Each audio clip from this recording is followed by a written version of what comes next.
Oh, thank you very much. Good afternoon. Thank you all for joining. I know it's afternoon on the second day, or the afternoon after the night before, so appreciate your attention. I'm really glad to be here and joined by a great group of people. I might just give you a moment just to introduce yourselves, explain what you do, and the companies that you're at, please. Sure. So my name is Kato. I work as CTO in a retail exchange operating in the Nordics called Firi. Primarily focused on your average, investor, not necessarily like crypto native, crypto specific. Do have those as well, but we have a very focus on just the average investor. Yeah. Nicola. Hi everyone, my name is Nicola. As you heard from Goldie, I recently escaped from being chained at Visa and joined Tom Foundation to lead payments. I was attracted by a great opportunity to really look at how we can build an infrastructure for an amazing platform and grow it to like the next billion users. And hello, my name is Dennis. I've been working in the crypto space for almost 8 years now, for the past 4 years with Binance US, where I'm currently overseeing our listings and research initiatives. Binance in US, as the name suggests, we are a US-centric and licensed platform. Our core products consist of simplified purchases, spot trading, staking, and more recently we launched our own version of Launchpool called Boost. Prior to that, I was working on the Binance Global side where I was primarily focused on, I'm losing my train of thought, but I'll be back, on opening up fiat channels across multiple jurisdictions. Fantastic. So a good diverse group. You've got a big exposure to large amounts of retail users. What's going to attract the next sort of 100 million users to this market, to crypto in particular? And I might point this one at you, Kato, because from a CTO's perspective, usability or the user experience is super important. So how do you guys think about that when you look at this next sort of phase of growth? Sure. So I think the crypto industry has a focus often on trading, which if you think about the average investor, they are primarily thinking in terms of global index funds. Obviously, there are people who are trading stocks, etc., but the vast majority that we interact with are, when you mention the word trading, the association they get with this word is speculation, short-term volatility risk. If you use the word investment, which for us may be exactly the same thing behind the scenes, it's just semantics. But the word investment, for them, resonates with a smart investment for the future, long-term, retirement. So the way you phrase this and the way you design your products in terms of usability to retail, I think, I'm biased of course, but I feel a lot of if you want to reach out to the next 100 million users, talking about trading is probably not it. Onboarding users, seeing a dashboard full of features, words like DCA, it's overwhelming. We get it, but for the average person on the street who read about Bitcoin in the news, it is overwhelming for them. So I think we really have to understand the user group. I think the idea of launching the same app, the same product, the same services in all countries, exactly the same, is going to, at least our theory, is going to be tricky because there are variations in these different countries in terms of risk appetite, in terms of knowledge, in terms of like how liberal approach they have to crypto. So at least from my approach, I don't see our approach going live and growing the company to more countries geographically and not tailoring the product in a way that it makes sense for that population. You'll get the crypto native people, no problem, they'll be there. But if you want the next 100 million, the average person on the street, you have to redefine how you communicate, how you talk about this. I mean, that sounds like it's partially like education related, but also like there's a demographic, like a geography that you have to figure out, like, okay, what does my current demographic look like here? And from what you're saying, that's more around education and framing. if we look at maybe like the US, which has got quite a large portion of the population which already have access to crypto, how does that look from the US standpoint when you think about your your token launches and things like that? Because their demographic might be completely different to what Kate was speaking of. Of course, and there's different variables which need to be taken into consideration. So there is the product aspect of it, and also on the regulatory side. And the key thing that I want to emphasize, it's not just about attracting the next wave of retail users, but what measures are you taking in order to retain them as well as an industry as a whole. So I do believe that the element of trust serves as a cornerstone here, because there needs to be trust towards the product itself and the branding in addition to the regulatory environment, because new users coming into the space, they want to have a high level of confidence that the products that they're interacting with are both safe and secure, but at the same time, whatever activities they're engaging with are in compliance with the local laws, and whatever provisions there are in fact protecting their best interests. So in the US alone, when we look into regulation, there's the term the Howey test, which we need to take quite seriously when we're conducting an assessment on the listing side of things. And the clarity around regulation at least provides us with some sort of guidance to enable us to see what can we actually offer to our users. So if projects are tweeting to the moon or using rocket ship emojis, of course that's something that we need to take into deep consideration when we're offering such products towards our users. Got you. So so we've got trust, we've got regulatory side. What about the product? How are you looking at different products in different regions? What's the current sort of status in Norway, product-wise? Yeah, so product-wise, again, we try to relate as much to the consumer as possible and the way they are used to thinking about these kind of products. So we have a staking product as part of our product portfolio.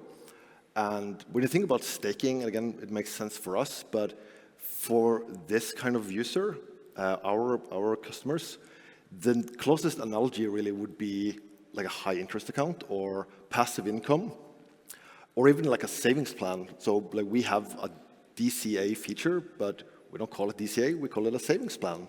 That's what they're used to in traditional finance, right? So it's more how you package this in a way that is relatable to the clientele. And again, for the next 100 million, in my opinion, you have to take that approach. I'm going to get you for abbreviations because you could DCA there and dollar cost averaging for the audience. You were giving me shit before we started. Don't use abbreviations. Okay. From now on. Nicola, you're coming in from a long stretch at Visa, but also you're also coming into an organization which basically has what every blockchain protocol wants as a user base. That's what they're after. They're trying to gather that. So you've got this sort of, I'll say there's an indirect association to a very large messenger app.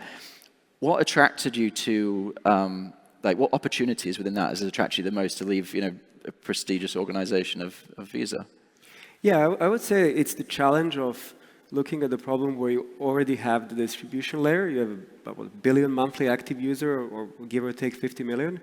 And then you're trying to build the right experiences. When you say 100 million next users, I think about not necessarily onboarding the next 100 million users into Ton, but making sure that they become daily active users or weekly active users.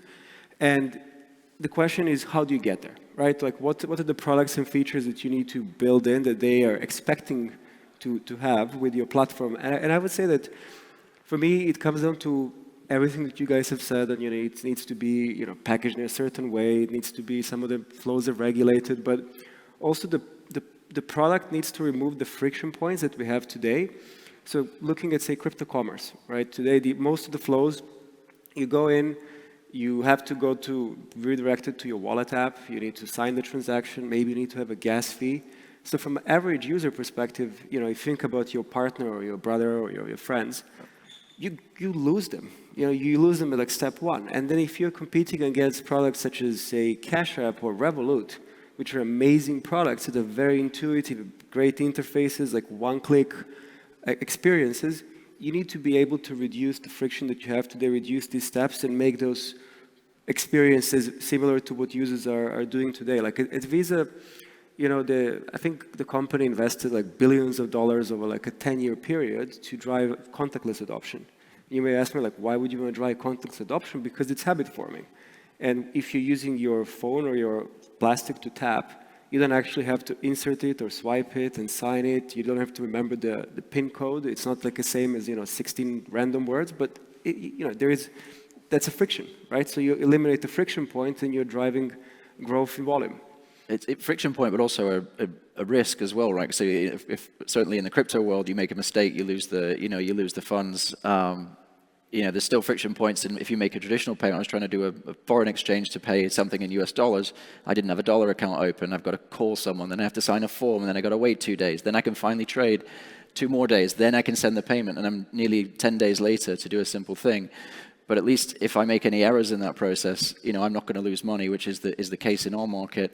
From a retailer's perspective, someone who's facing an end user, how do you manage that sort of trade-off? You want to make it user friendly, but also you have a security component as well that to give them to build up that trust. So again, we feel like for a lot of customers and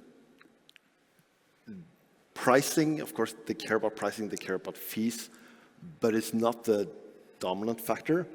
Customers would rather pay, our experience, customers would rather pay more and feel like they have a solid, secure, and user-friendly product versus paying less and have their funds in jeopardy and being insecure about exactly what kind of actions they're doing in the product, what kind of effects those actions have. So I usually use the analogy with Apple and iPhone.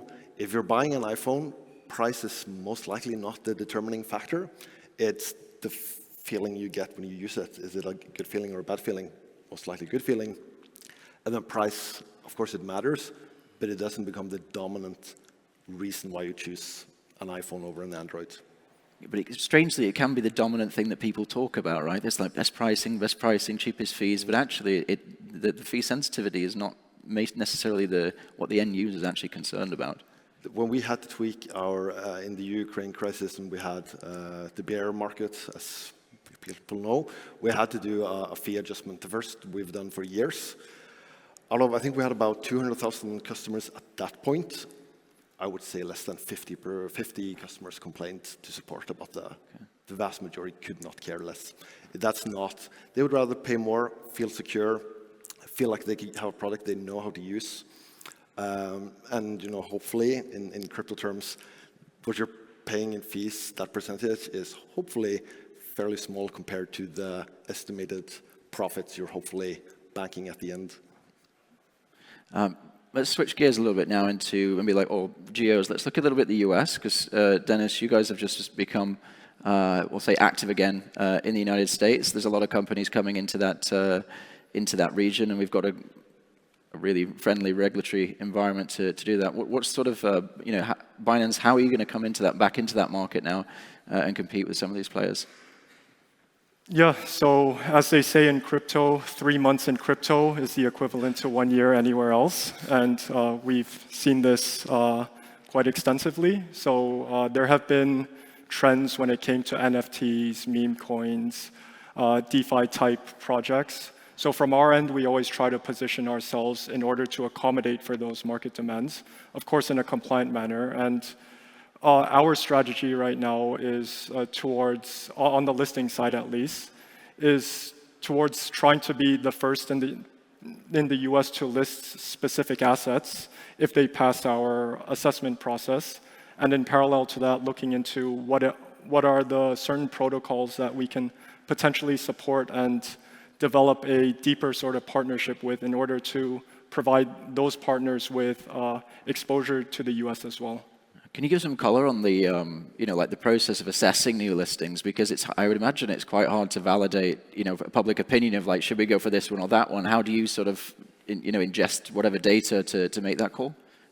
Yeah, so like I mentioned before, we use the Howey test when we're considering any asset for a listing. So there are different things we take into consideration, such as how is the asset itself being marketed, what was the exposure on the US side during the token generation event, are there any sort of mechanisms in place which may be regarded as ways for the team itself to prop up the price?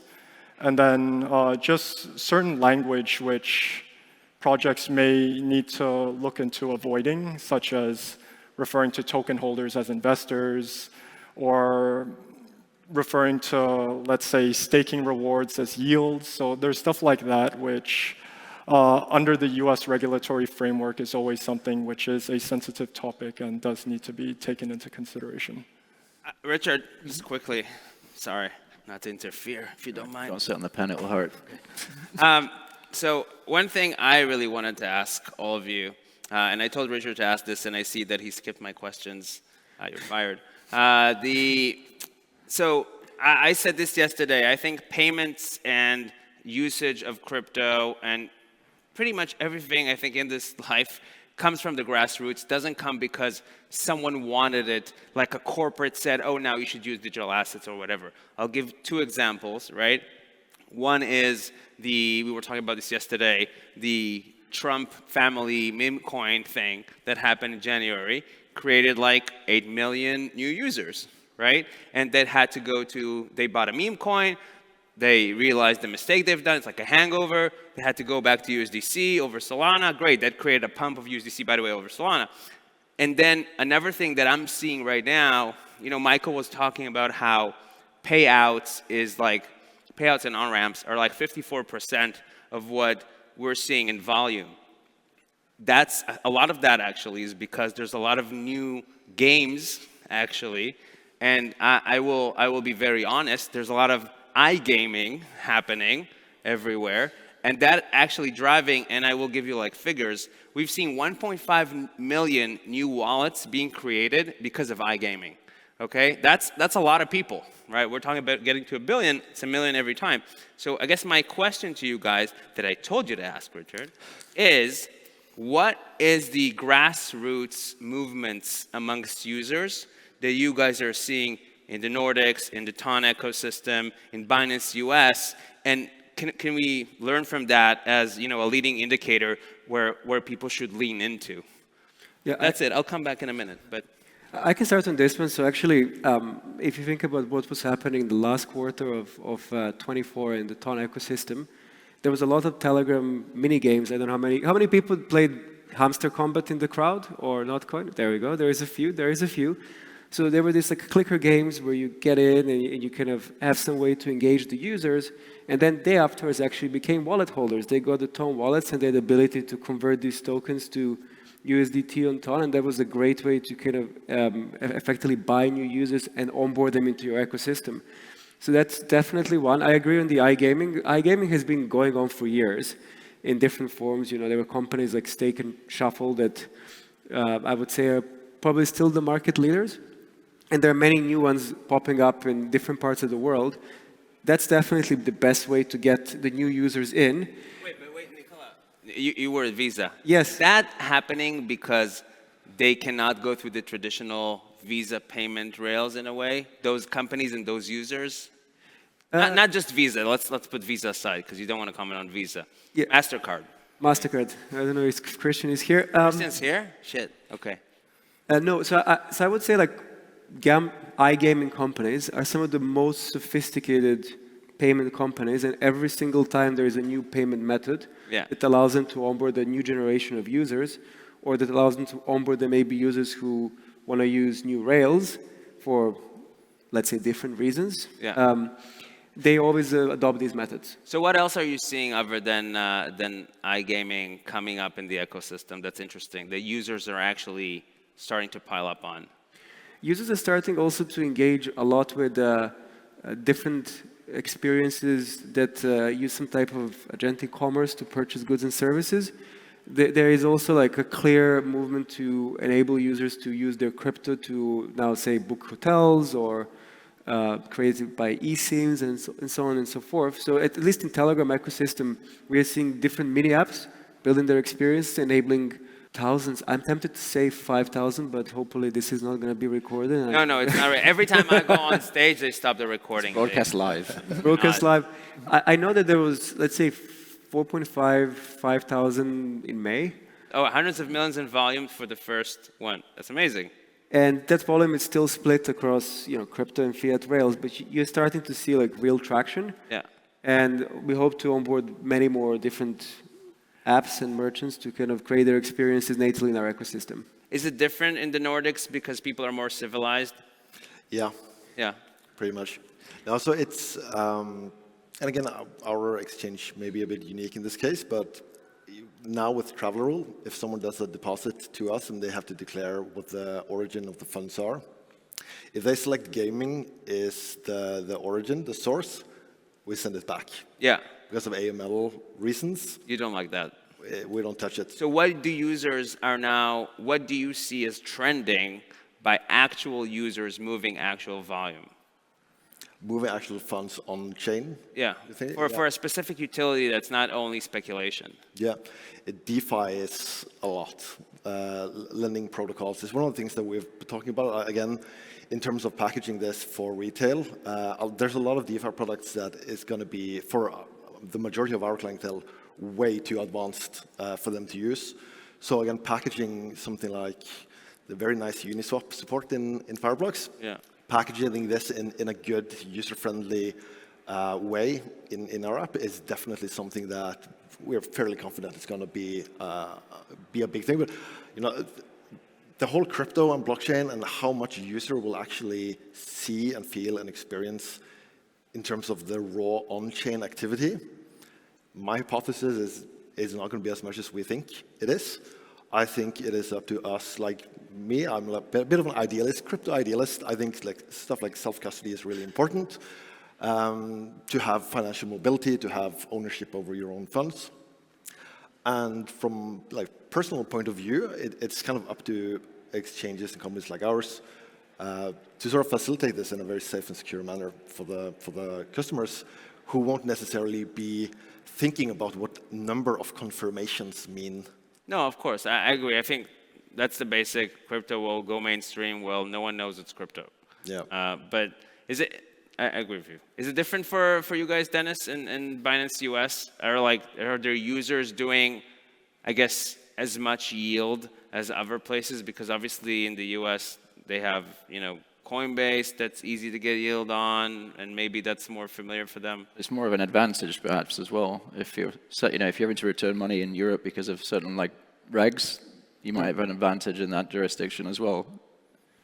That is true, but we are seeing a push in the DeFi narrative. We're also seeing a lot of interest in meme coins as well, which may not have been the case 5 years ago, since no one was really touching meme coins back in the day. But we're also seeing a big push when it comes to stable coins as well. So at least in the US, a lot of policymakers are advocating towards more stable coin-friendly policies, which of course is a good thing, and it does enable the compliant stable coins to be more included within the broader financial ecosystem. So we are seeing more of a play there as well, which is good to see. Is it different for users in the US than users in Binance Global? Are they more interested in one thing than others in Global? I would say it really depends on clarity. So like the meme coin example I gave you, there is clarity around meme coins the same way there is around staking right now in the US as well, which is why we're seeing more interest there. And just to go back to my point about the element of trust, given that there is more clarity in the space around there, that is why we're seeing more users engage in, let's say, staking type activities or feeling comfortable purchasing their favorite meme coin. Is there a risk on in the US, because you got more traditional institutions, you've got banks you've got JP Morgan, they switch on crypto for their retail users. It'll be about 60 million people that'll get access. How do you guys sort of look at that when you're sort of approaching this market? Because you're going to grow a pie, but if they come into the game, what does that mean for you? Yeah, so just where we are right now as an industry as a whole, I do think it's a good sign, because if we have more traditional players coming into the space, it further legitimizes crypto, the industry as a whole. I am hoping that with more players coming into the space, it will lead to more crypto-friendly banking solutions as well, which unfortunately was a pain point back in my day, given the fact that there was only a few set of EMIs or banks which you could target. I did. I would say, like, historically, if you look at it, every single time you have a new set of adopters who allow retail users or business users to effectively ingest crypto, the adoption goes through the roof. So initially, it was just a few exchanges, and it was, you put your paper up and say your name, and that was your KYC. And then when, like, Revolut and other eToro, et cetera, started offering crypto services, you had the next wave of adoption. And now if you start having banking providers, like I say BBVA in Spain, and others offering maybe just Bitcoin, Ethereum, maybe Solana to their users, you're going to see the next wave of adoption.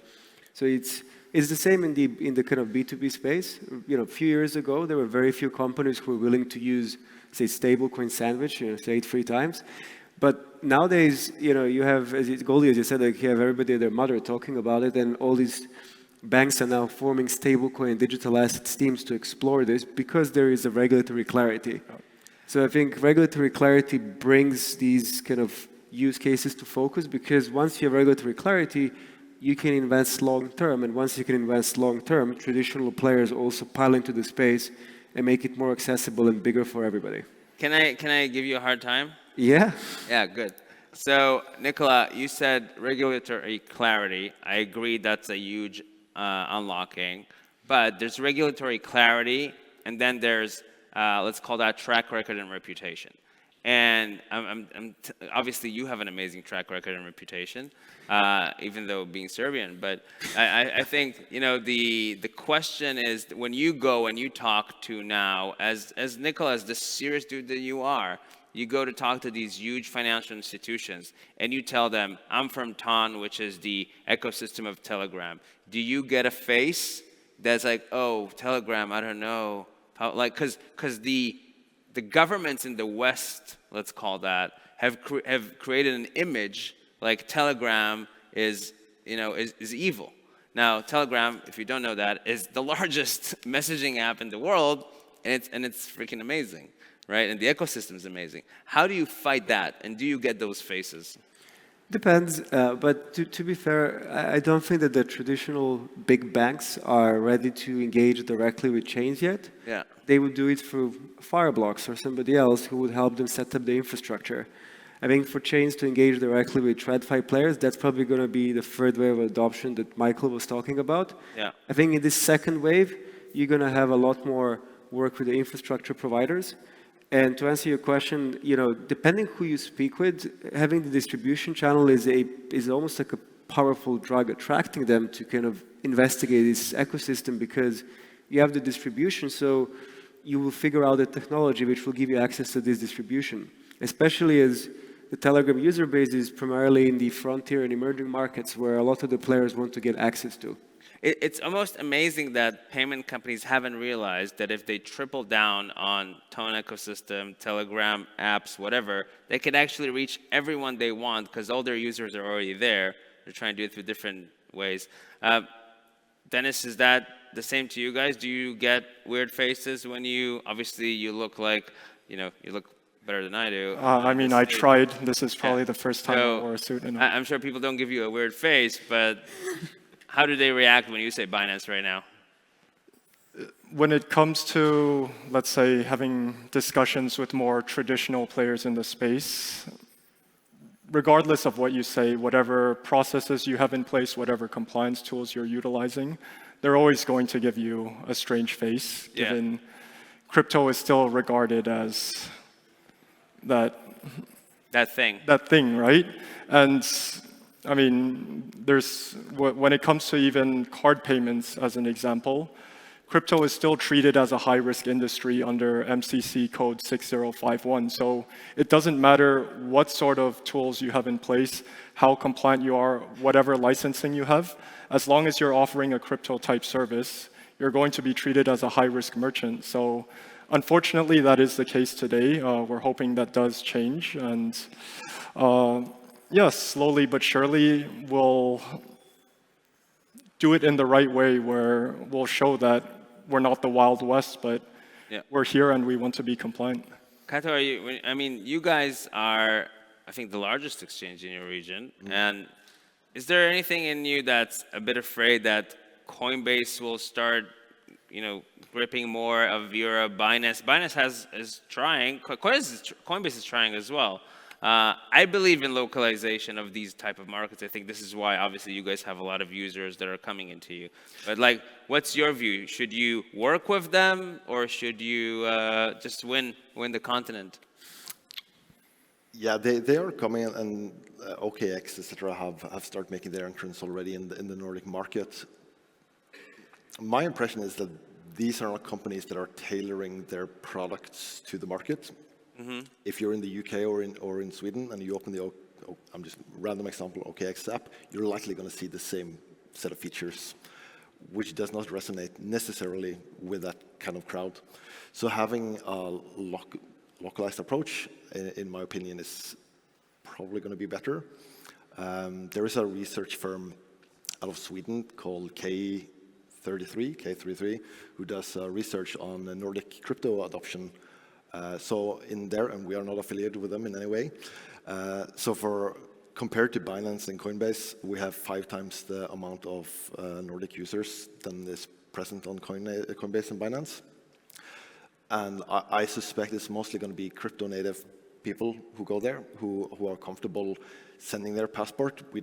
No one sends a passport to us. In the Nordics, we have a digital national identification method. There's no passport pictures being sent around. Yeah. The whole KYC process is not fully automated, but fairly automated. Do you believe in convergence to happen in this space? Coinbase bought Deribit, right? Will they buy a localized exchange, or they bought Deribit maybe because they were more on the, obviously, future side, option side? They could. I don't see the business case for it. Our competitors in the Nordic area, the volume they do, in a month, we do in a day. So it's quite a substantial difference. Between us. So I don't necessarily see. They're definitely going to be getting some customers like the crypto native crowd who wants more advanced features. They will probably go with them, but that is not the majority of our customers. 90% are your mom and dad, your colleague, your friends, who they read about Bitcoin in the news, they want some exposure. They think of this more in terms of, or they associate this more in terms of investment than speculation, right? So they are coming for sure, but it's not something that I lose sleep over personally. Okay.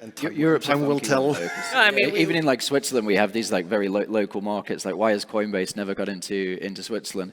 But no, you have these local players that are they've got Bitcoin Swiss. You have Signum. You have Swiss Quotes. That tends to the Swiss people sort of gravitate to a local provider.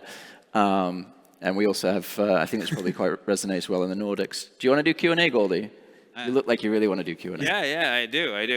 And we have, a crypto veteran here, an OG, a person that invested in more companies than the number of transactions we have today on Fireblocks. Elbros, how you doing? Please. Goldie, how are you? Great. Maybe present yourself a bit. Say a bit about your track record, because you are an OG. Honored to have you here. I don't know if I'm still yet, but yeah. So, hi everybody. Elbrus, XBit Panda, PaySafe. So learning, trading, and payments at one go. And I have a great teacher, so thanks, Goldie. I think I'm listening to the panel interested, obviously, but one question to Dennis, I think, how transparent is Binance's listing process in the US these days? Because obviously, many projects want to get listed, and they fail to contact the right team and the process, so that's one question.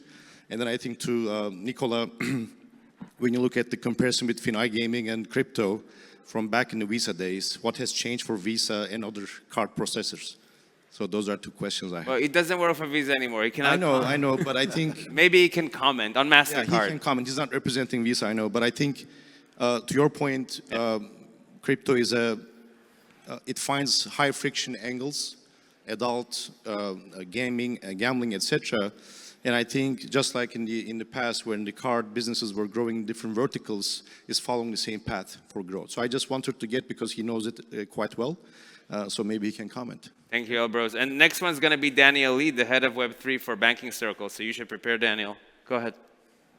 Okay, sounds good. So on the US side, transparency is key. We always want to ensure that any project that is reaching out to us has direct access to our team so that we can provide them with an overview of how the listings process looks. So it's a little bit different setup compared to the global Binance. So generally how it starts is you go through the regular formalities where it comes to signing an NDA, filling out the questionnaire, and then your team providing, or whoever's applying, providing supplementary documentation, whether it's in the form of legal opinions or security audits. We consolidate all of that. We conduct our due diligence process. If that passes, we send it out to our outside counsel for them to perform an independent and unbiased review, where they're also applying the Howey test. And if that receives a passing score, then that gets sent to our listings committee, and they will ultimately decide if the asset fulfills our listings criteria. So that's typically how the process works in a nutshell, and we're always happy to speak with projects in varying stages, because if we are able to speak with them early on, they can understand what are the key things we look into on the US side when we're assessing an asset for a potential listing. Nicola, do you want to do? Yeah. You want to do some reactions on the representing MasterCard? Yes, so I would say the process of the payment scheme is always behind in terms of what the market is kind of putting to bear. So you would have a new flow emerge, and then you would have the kind of rules and compliance team to the schemes looking at how best to understand these transactions and how to help them grow. So if you think about the traditional on-ramp from crypto into a gambling website, at some point that was 6051.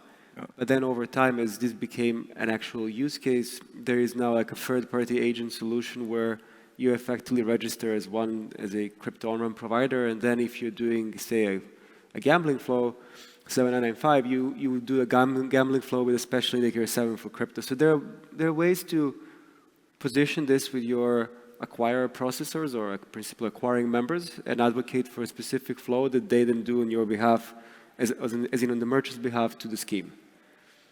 All right, thank you. And Daniel Lee is the head of Web3 for Banking Circle, one of the banks that have issued their own currency a while back. And I would say they're pushing the envelope in Europe, also in APAC. Daniel, what's the question I'm imposing on you to the panel? What do you want me to ask? You want me to ask something very difficult? No, I actually want to know, did Nicola get a huge raise from Visa to TON? And did he also get tokens, and how does it work? Because I'm trying to calculate my steps. I'm almost at the end of my vesting. No, ask whatever you want, Daniel. Well, where do you buy those shoes? Yeah. Well, I think one of the things I would like to know about, is to Binance US, was the change in the crypto landscape currently, right? I know you still operate very separately from Binance.com, and you operate as a separate entity in the US. But do you see that there's going to be a lot more integration, order book sharing with Binance.com, a lot more cross-selling of the products from the main exchange, or you think that, at least for the foreseeable future, Binance.us is going to operate separately? Yeah, so we've always been an independently operated platform, and it will continue that way. So we have our own CEO, our own board. We hold our own licenses within the US as well, so I don't anticipate that changing. The global side, they're focusing on everything apart from the US, and that is probably how it will stay for the foreseeable future. Richard, I think we don't have any more time, but No, we can ask your last question if you want. I'm all good. No, I think we can wrap up. Thank you very much, gentlemen, for your time, and the audience, and for your questions as well. Thank you. Afternoon. Amazing panelists. Thank you.